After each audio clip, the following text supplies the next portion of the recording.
What's up, guys? How are you? Welcome into a Tuesday morning episode of the Daily Juice podcast. My name is Matt Perrault. You guys can follow me across all of my socials at Sports Talk Matt, and we are back after another winning day, another win for the play of the day, which is now 18-2 over the last 20 days, I believe, for the BettingPros Daily Juice play of the day. We swept the NBA player props.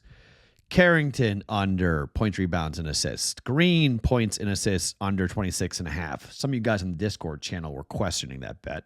And Kevin Durant goes over 24.5 points. Hockey bet comes in. See, here's what I think the gods are doing. Because we are so hot in NBA player props, they are not going to let me hit anything else. Like, all I can cash is NBA player props. Like, literally, it is. Go back and watch, like, the last 7 days.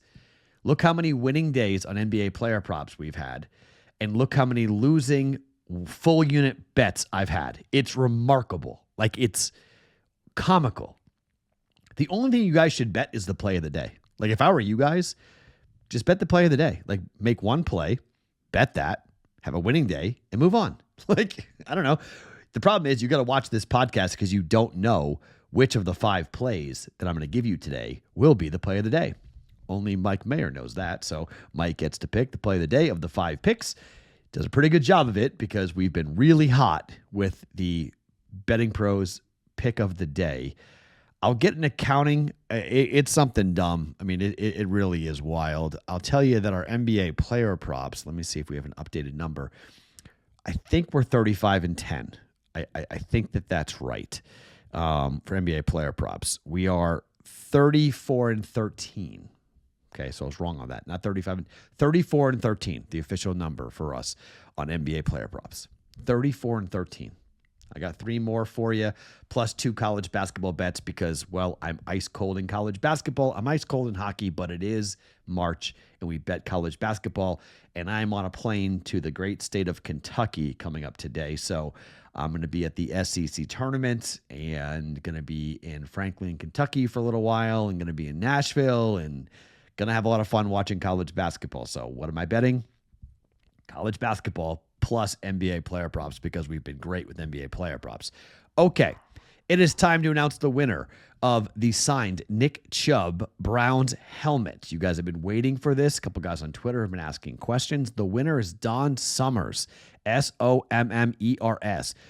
BettingPros folks will be contacting you to get you the prize, so stay on the lookout for an email. Congratulations, Don Summers. You have won the autographed Nick Chubb Browns helmet from our friends at pristineauction.com and BettingPros. That reminds us of what's happening here for the Allen Iverson jersey. Your chance to win that is still available. You can get it for free, courtesy of our friends at pristineauction.com. All you have to do is subscribe to the BettingPros YouTube channel right now. Drop a comment below on any of the Daily Juice videos, and you are entered. That's all you have to do. We will be announcing the winner right here on the Daily Juice on March the 18th. So make sure you have your notifications turned on so you know when those new videos are up and you can claim your prize to win the autographed Allen Iverson Philadelphia 76ers jersey. Subscribe and comment and you are entered to win said jersey. Okay. Happy 3/11 day, by the way, for those of you guys who celebrate. Let's get into the college basketball bets and then the NBA player props. Let's talk about Maine. Yes, Maine, the team we got wrong, at Vermont. Maine was at home, and Maine went and beat UMass Lowell. We were on UMass Lowell. But I watched the game, and I actually was pretty impressed with Maine. Offensively, I was pretty impressed with Maine. Shooting the basketball, I was pretty impressed with Maine.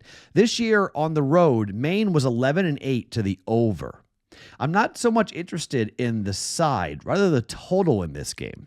Maine was an over team, 16-13-1 and 9-8 in America East play. Vermont, even though they play extremely slow, outside the 300th for adjusted tempo, Vermont was still 10-7 to the over during America East play, and they ended the year 4-1.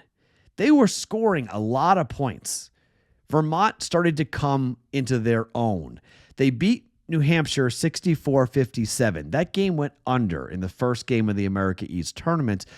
Against UMass Lowell, both games went under for Maine, but before that, the previous 5 games all went over for Maine, including the game at home against Vermont, which was 125.5.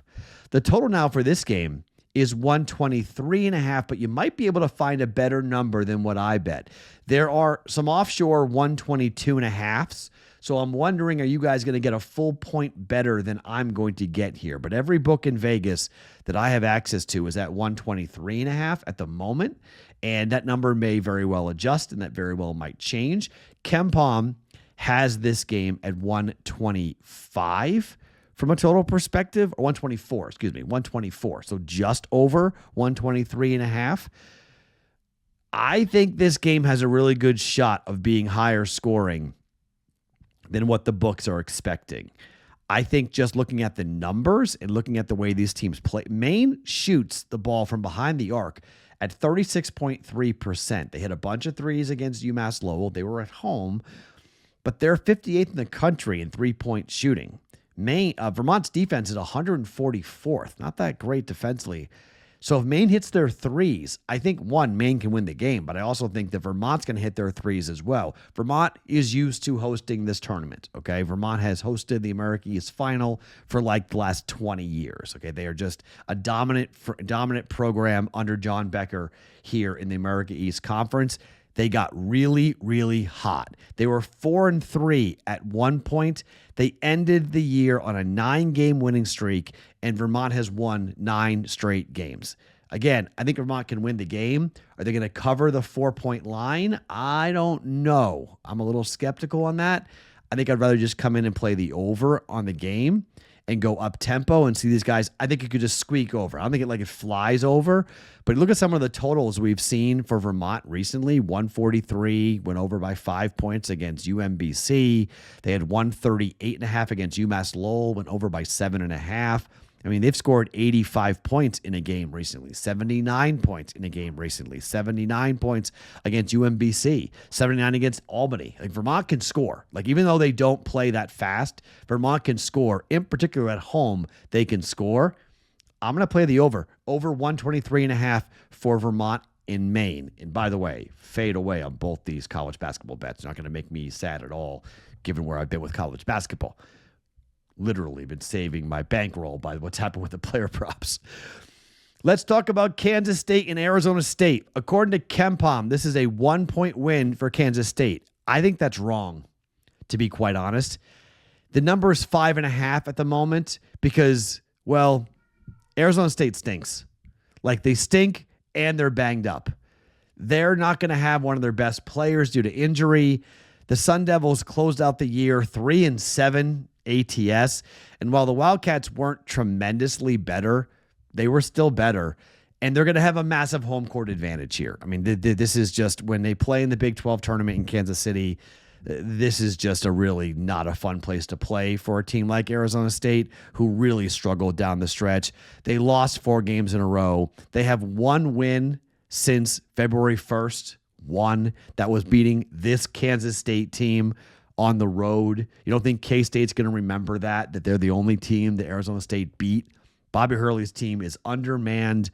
What are they doing at the Big 12 tournament? You think they want to hang around for a while? They were 4-16 in the Big 12 tournament. This is why the Big 10 didn't allow everybody in. The Big 10 said, okay, bottom 3, you're not playing in the Big 12 tournament, in the Big 10 tournament, because you stink.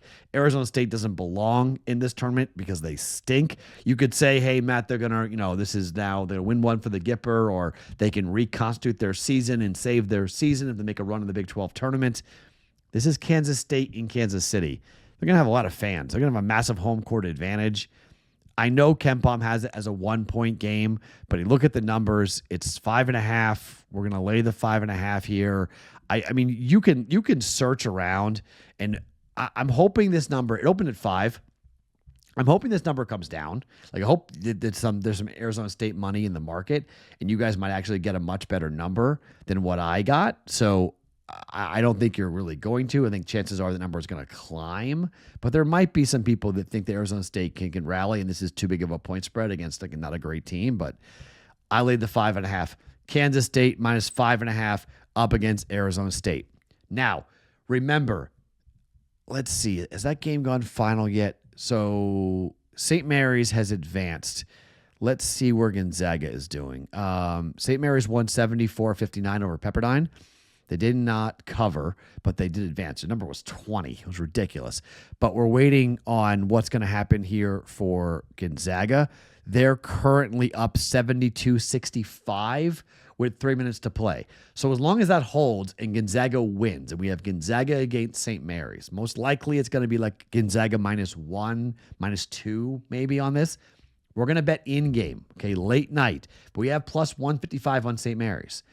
I want like +6, +5 if we can get it on Gonzaga and try to hit both bets. Try to literally, like, not really middle it, but get Gonzaga to cover, and then St. Mary's wins. So we want a St. Mary win, but a Gonzaga cover. We hit both bets. We got plus 155, and we'll win 2.5 units on the West Coast Conference, okay? That's how we kind of make a dent on the negativity with the college basketball world. So watch Gonzaga and St. Mary's tonight in the West Coast Conference final, late night in Vegas. I think it's a 9 o'clock Eastern time start, 6 o'clock Pacific time start for Gonzaga in St. Mary's. It's their second game in the whole darn tournament, and they're playing the 1 versus 2. If that's, that's how they want it. That's how they set it up. Triple buy for both St. Mary's and Gonzaga. So that number, it's now 10 for Gonzaga up by San Fran. So good little run here at the end of the game for Gonzaga. So we're going to get that. Gonzaga and St. Mary's. So look to hedge in-game 5-6 points if you get it with St. Mary's, given that catching 5. We want Gonzaga plus 5 or 6 in that game. Okay, let's start NBA player props. This is going a little long, so I don't want to go too crazy on all of this, but I'm going to tell you what I am betting here. Let's start with Damian Lillard. 5-star play, 30% positive EV. This has hit 50% of the time, 60% of the time over the last 5 games. Points, rebounds, and assists for Dame. Projection is 39.5 for Damian Lillard here. It is a number of 34.5 for Damian Lillard. Against the Cleveland Cavaliers in his last game, it was 35.5. It fell 31. He didn't make it. The 2 previous games, it was 34.5 and it was 35.5. It did go over. 38.5 against Atlanta, didn't go over. 35.5 against Dallas, did go over. The 2 previous games, Denver and Houston, did not get it, nowhere near going over. It was 36.5 and 34.5, 27 and 26, respectively. Then against the Clippers, it was 32. He went under. So it's sort of a hit or miss here for Damian Lillard. But we're going to look at this and go, okay, against Dallas, over. Against Orlando, over. Cleveland went under. The number was 34.5 or 35.5 rather, and it went to 31.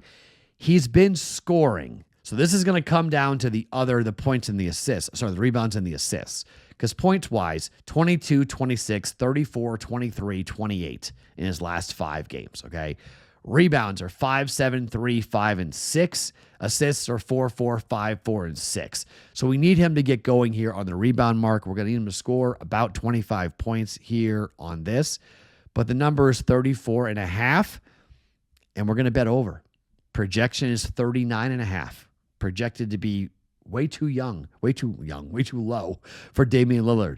Over 34.5 points, rebounds, and assists here up against the Indiana Pacers for the Milwaukee Bucks in Damian Lillard. Bet number 2. Let's go to James Harden. Points, rebounds, and assists for James Harden. Against the New Orleans Pelicans for James Harden, last 4 games, he has gone way under. Points, rebounds, and assist number for James Harden is set at 42.5. 42.5. On the 30th of December against New Orleans, he had 33. Way under. On last year in February, he had 32. For the games last year, way under. Way under with the Clippers. But this year, he went way under as well for James Harden. For him, last time out against Sacramento, 38.5. He flew over, 49. But against the Knicks, 39.5, under, 37. Then 2 games went over, but then 1, 2, 3, 4 consecutive, and 5 out of 6 all went under. Mostly at 36.5, 38.5, 39.5, 42.5 against Detroit. 42.5 against Indiana did go over to 49, and 38.5 against Milwaukee at 37 did go over. This is a number at 42.5 where I think the numbers are saying it's too high. 42.5 points, rebounds, and assists for James Harden. We know he can shoot his team out. This is a projected number of 38, so it's a difference of 4. It's a 5-star play. It's a plus 35% positive EV bet. 28th on this defense against this prop is not great. That number being high means it's better for the over, but we're going to take the number here and go under for James Harden. Points, rebounds, and assists under 42.5 for James Harden. So Lillard over 34.5 points, rebounds, and assists. Harden under 42.5 points, rebounds, and assists. And finally, we're going to go to that same game with the Clippers and the New Orleans Pelicans. We'll go to the other team. We'll go to Trey Murphy III. Trey Murphy III has been getting some pretty good minutes, scored 27 points along with 5 rebounds and 2 assists, 2 blocks in their loss against the Grizzlies. He's been getting the ball. He's been scoring inconsistently, but his numbers have been going right up against his points, rebounds, and assists. So this number for Trey Murphy, 5-star play, a positive 23% EV play, 4th, the Clippers against this prop. It has not hit for Trey Murphy. This has not been a good bet against the Clippers. In fact, every game he has gone up against the Clippers in 24 this year and last year, he's gone under this number of 30.5 for points, rebounds, and assists. Again, Trey Murphy's coming off of a pretty big game, a pretty good game, so that might be a little bit scary, but scored 27 points against Memphis. 34.5 was the closing number. He got to 34. Didn't go over. He scored 13 against Houston. Number was 29.5. He only wound up with 20. The 3 previous games before that, though, all went over. But the 4 previous games before that 3-game streak all went under 35.5, 32.5, 32.5, 33.5, and 32.5. Way under sometimes. 21, 23, 27, occasionally 32, right up against it, under against the Spurs and the Dallas Mavericks. This number is 30.5. According to the projections, Trey Murphy is going to go under this number, 27.5, 27.9, so 28 for Trey Murphy. 5-star play, like I mentioned, and this has not hit ever against the Clippers over the last 2 years. For Trey Murphy III, we're going under points, rebounds, and assists for Trey Murphy III of the New Orleans Pelicans up against the Clippers. All right, so our plays for today. Maine, Vermont, over 123.5. Hopefully you get a 122.5, but over 123.5, and 1 point could be a major difference in that game. 1.1 units there. Kansas State minus 5.5 in the Big 12 tournament up against Arizona State. Damian Lillard, points, rebounds, and assists, over 34.5. James Harden, points, rebounds, and assists, under 42.5. And Trey Murphy III, points, rebounds, and assists, under 30.5. My name is Matt Perrault. For you guys who are on socials, at Sports Talk Matt, you can follow me there, Instagram or X, if X works. Every morning, and remember, I'm in Kentucky tomorrow. Every morning, we'll talk some SEC basketball and other fun stuff as well. It is the Daily Juice Podcast.